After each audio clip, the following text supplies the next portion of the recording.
Halo guys, baik lagi bersama saya Yudis di channel Kita Ceritain. Kali ini kita bakal bahas tentang alur cerita dari salah satu film horor Indonesia, yaitu Perempuan Tanah Jahanam. Gak usah banyak basa-basi, langsung aja kita ke alur ceritanya.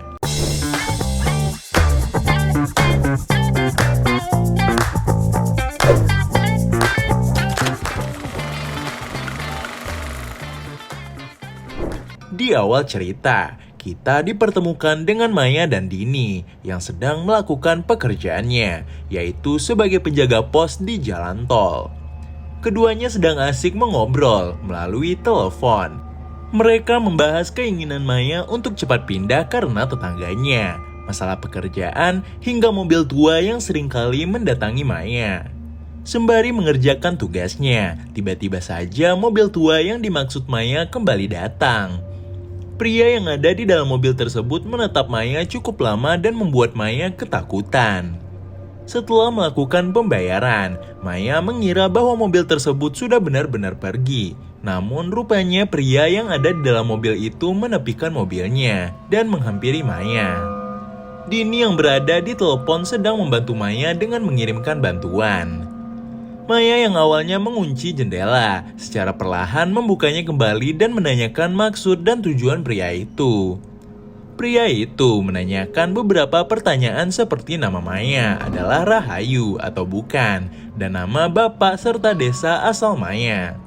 Lama tidak ada tanggapan dari Maya, pria itu kembali ke mobilnya. Yang awalnya Maya kira pria itu akan meninggalkan dirinya, ternyata salah. Pria itu justru kembali dengan membawa senjata. Melihat hal tersebut, Maya berusaha untuk melarikan diri dari tempatnya. Maya yang kehilangan keseimbangan akhirnya terjatuh. Pria itu terlihat sedang mencari bekas luka yang dimiliki Maya. Polisi akhirnya datang dan melihat pria itu hendak membunuh Maya. Sebelum melancarkan aksinya, polisi sudah lebih dulu menembak pria tersebut. Siang hari, Maya menawarkan baju-baju yang ia jual kepada para pedagang. Yap, Maya dan Dini akhirnya memilih untuk membuka bisnis. Namun bisnis tersebut tidak berjalan lancar karena sedikitnya peminat. Maya mengatakan kepada Dini bahwa ia akan pergi selama seminggu. Maya berniat untuk mengunjungi rumah yang diduga milik orang tuanya. Dalam sebuah foto, juga terlihat kedua orang tua dan rumah serta sebuah catatan kecil dengan nama Rahayu. Saat Maya sedang buang air kecil di toilet, ia merasa kesakitan di bagian luka yang dibuat oleh pria di tol. Pada luka tersebut, Maya menemukan secari kertas. Maya mengambil foto pada tulisan tersebut, dan secara tidak sengaja ia menjatuhkan kertas itu ke dalam toilet. Malamnya, Maya dan Dini berangkat menggunakan bus. Saat Dini sedang pergi untuk buang air kecil, seorang dosen mengajak Maya bicara. Di tengah perbincangan mereka, Maya menanyakan kepada dosen tersebut mengenai tulisan yang ia foto sebelumnya. Pria tersebut mengatakan bahwa tulisan tersebut merupakan jimat. Setelah turun dari bus, Maya dan Dini pergi menggunakan andong menuju desa Harjosari. Maya dan Dini diturunkan ke rumah Ki Saptadi, seorang dalang sekaligus kepala desa Harjosari yang katanya cukup terkenal. Tidak lupa kusir itu juga memberikan nomor teleponnya. Sesampainya di sana, seorang perempuan tua menghampiri Maya dan Dini. Maya dan Dini mengaku sebagai mahasiswa kepada wanita itu. Keduanya juga mengatakan bahwa mereka mencari Ki Saptadi. Wanita tua tersebut berkata bahwa Ki Saptadi sedang tidak ada di rumah. Ia menyuruh Maya dan Dini untuk kembali besok paginya. Maya dan Dini mengunjungi rumah yang diduga milik orang tua Maya. Ketika sedang mengelilingi rumah dan melihat beberapa foto yang ada, tiba-tiba Maya dan Dini mendengar suara warga desa yang rupanya sedang menggiring jenazah ke pemakaman. Maya dan Dini akhirnya mengunjungi makam untuk mencari kedua orang tua Maya. Dilihat, makam itu dipenuhi dengan kuburan bayi, bahkan ada yang belum sempat diberi nama. Dini juga menduga bahwa warga desa tidak begitu menyukai keluarga Maya. Ketika melihat papan bertuliskan tanah pemakaman wakaf Ki Donowongso ditutupi dengan tulisan lain. Malam harinya, seorang ibu sedang berjuang melahirkan bayinya. ia juga didatangi oleh dua pria. Ketika bayi tersebut sudah berhasil dilahirkan, pria yang datang tadi langsung menggendong bayi tersebut dan menenggelamkan bayi itu. Paginya, Maya dan Dini kembali menyaksikan warga desa yang sedang menggiring jenazah. Ketika dilihat, rupanya jenazah tersebut seorang bayi. Saat Maya dan Dini hendak pergi, seorang pria yang rupanya Kisap tadi menghampiri keduanya. Kisap tadi berkata bahwa ia dengar Maya dan Dini mencarinya. Ia meminta keduanya untuk datang ke rumahnya. Saat di perjalanan pulang, Dini berkata kepada Maya bahwa mereka harus pergi dari kampung tersebut saat itu juga, karena banyaknya hal aneh yang mencurigakan di desa itu. Namun Maya menolak. Keduanya akhirnya berpisah. Dini hendak kembali ke rumah untuk mandi sedangkan Maya pergi mencari makan.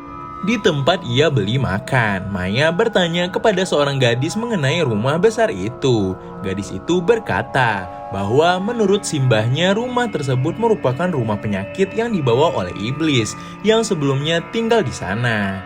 Di lain sisi, Dini kedatangan warga yang melarang Dini dan Maya untuk tinggal di rumah itu dengan alasan atap yang mau rubuh. Kedua pria itu juga menjelaskan bahwa rumah tersebut bukan hak mereka, sehingga tidak boleh ditempati. Karena penasaran, Dini langsung menanyakan apakah benar rumah tersebut milik gadis bernama Rahayu. Pria tersebut bertanya-tanya dari mana gadis di depannya ini tahu. Tanpa pikir panjang, Dini langsung mengatakan bahwa dirinya lah Rahayu dan ia hanya mengantarkan Maya sebagai mahasiswa. Kedua pria tersebut tampak terkejut. Mereka langsung menyuruh Dini untuk segera bertemu dengan Kisap tadi agar surat-surat rumah dapat segera diberikan kepadanya. Dini akhirnya mengikuti kedua pria tersebut. Namun jalan yang mencurigakan membuat Dini berniat untuk kembali. Niat Dini itu dihalangi kedua pria tersebut. Mereka langsung saja mengeluarkan pisau untuk melukai Dini. Dini berlari sekencang mungkin, namun sayangnya ia tersandung sebuah kayu sehingga kakinya terluka. Kedua pria tadi mengambil kesempatan itu dan langsung menghantam Dini dengan batu. Di sebuah tempat yang berada di tengah hutan, Dini tergantung secara terbalik. Kisap tadi hadir di sana bersama dengan ibunya. Dini berusaha meminta tolong kepada dua orang tersebut. Namun secara cepat ibu Kisap tadi mengambil pisau dan melukai leher Dini hingga tewas. Setelah itu, ibu Kisap tadi langsung menyuruh Kisap tadi dan dua pria lainnya untuk pergi ke rumah bayi yang hendak lahir. Setelah berhasil membunuh Dini, yang mereka kira sebagai Rahayu, ibu Kisap tadi menjemur bagian kulit dari jasad Dini dan mengasahnya untuk dijadikan wayang.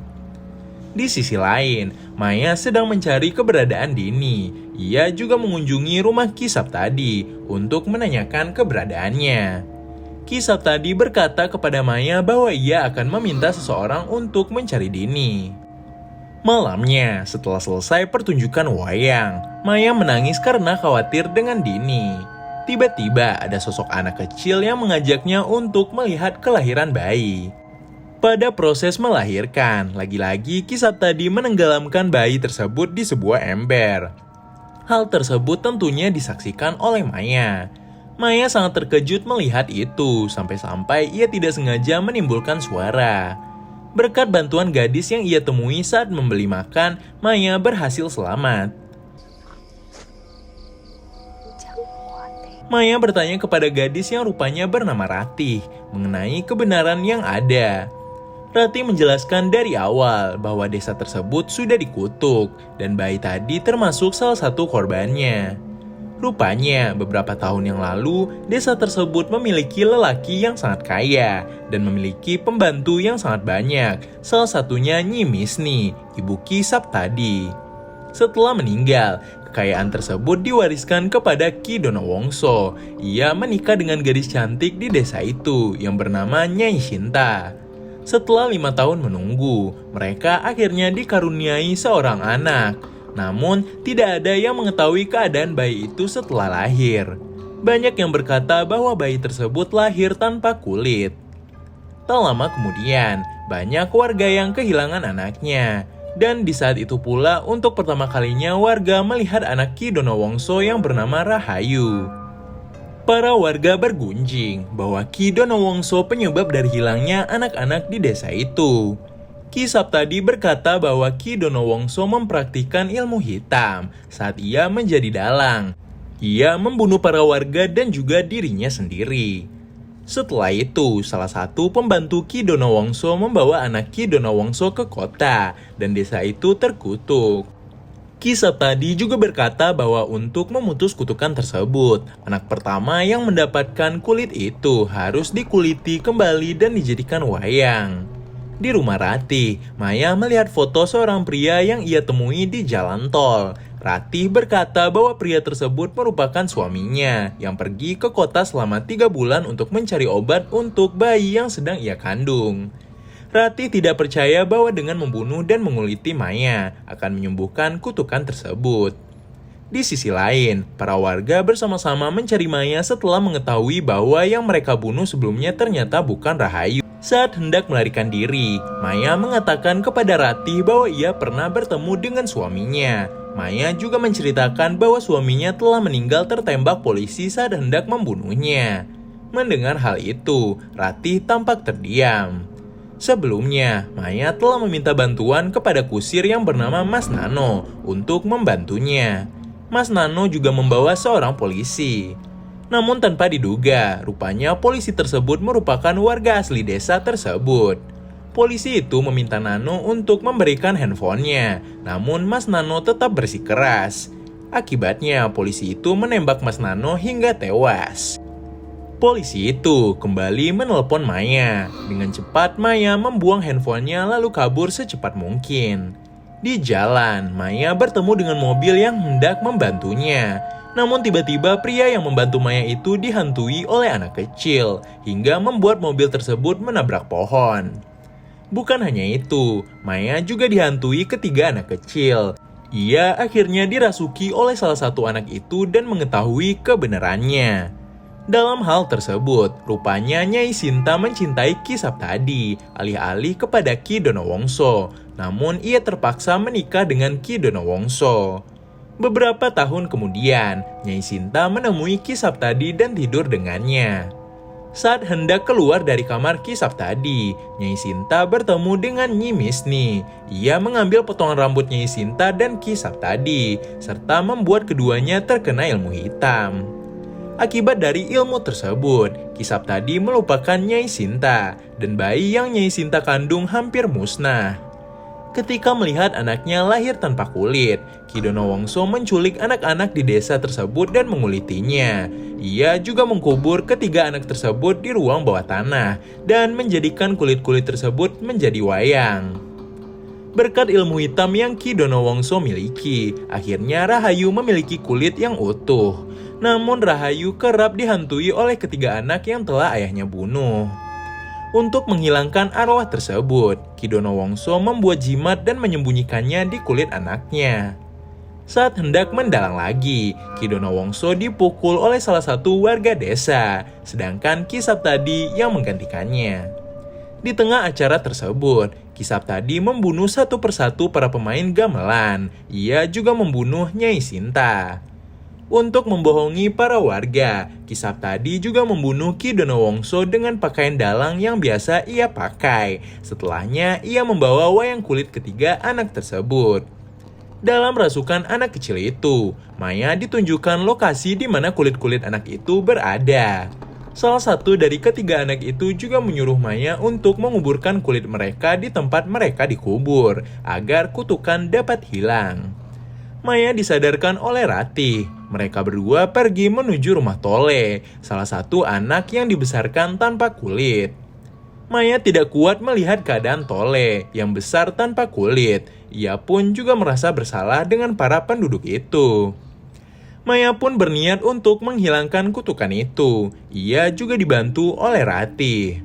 Keduanya mengambil kulit ketiga anak yang sudah dijadikan wayang itu di rumah Ki Saptadi, lalu menguburnya bersamaan dengan tubuh mereka di rumah Ki Donowongso, sesuai dengan petunjuk ketiga anak itu. Ketika mereka telah selesai menguburnya, Nyi Misni datang. Nyi Misni menceritakan bahwa ia pernah ditiduri oleh ayah Ki Donowongso dan akhirnya mengandung Ki Saptadi. Namun ia tidak pernah mengatakan hal tersebut kepada siapapun, termasuk ayah Ki Donowongso. Di saat yang bersamaan, Maya menyuruh Rati untuk pergi mengunjungi bayi yang hendak lahir itu. Setelah mengatakan hal tersebut, para warga berdatangan dan Maya dipukul oleh salah satu warga hingga pingsan. Saat sadar, Maya sudah tergantung secara terbalik dan dikelilingi oleh para warga. Ia melihat Ki Saptadi yang hendak membunuhnya, namun dengan cepat ia memberitahu kepada Ki Saptadi bahwa ia adalah anaknya dan Nyai Sinta, serta semua kutukan yang terjadi berasal dari ibunya sendiri yaitu Nyi Misni. Ia juga mengatakan bahwa dirinya sudah menghilangkan kutukan yang ada di desa. Hal itu dibuktikan saat Rati datang sambil membawa bayi yang baru saja lahir dengan keadaan sehat. Mendengar hal tersebut, Nyi Misni hendak membunuh Maya. Namun Ki Saptadi menghalanginya dan mengerahkan pisau yang dibawa Nyi Misni ke lehernya. Yap, Ki Saptadi membunuh dirinya sendiri. Melihat hal itu, akhirnya Nyi Misni juga membunuh dirinya sendiri. Rati pun segera menyelamatkan Maya dan menyuruhnya untuk pergi. Maya berlari sejauh mungkin dan pergi meninggalkan desa. 1 tahun kemudian, desa Harjosari terlihat lebih hidup. Terlihat ada seorang wanita yang sedang mengandung. Saat itu ia hendak pergi ke kamar mandi. Namun tiba-tiba saja, sang suami mendengar istrinya berteriak. Saat dilihat, rupanya bayi yang ada di dalam kandungan itu menghilang begitu saja. Di saat bersamaan, terlihat Nyi Misni di sebuah cermin sedang memakan daging-daging bayi yang ada di dalam kandungan tersebut. Begitulah akhir dari film Perempuan Tanah Jahanam. Menurut kalian, bagaimana alur cerita dari film yang satu ini? Terima kasih buat teman-teman yang sudah menonton videonya sampai habis. Jangan lupa like, comment, dan share video ini ke teman-teman kalian.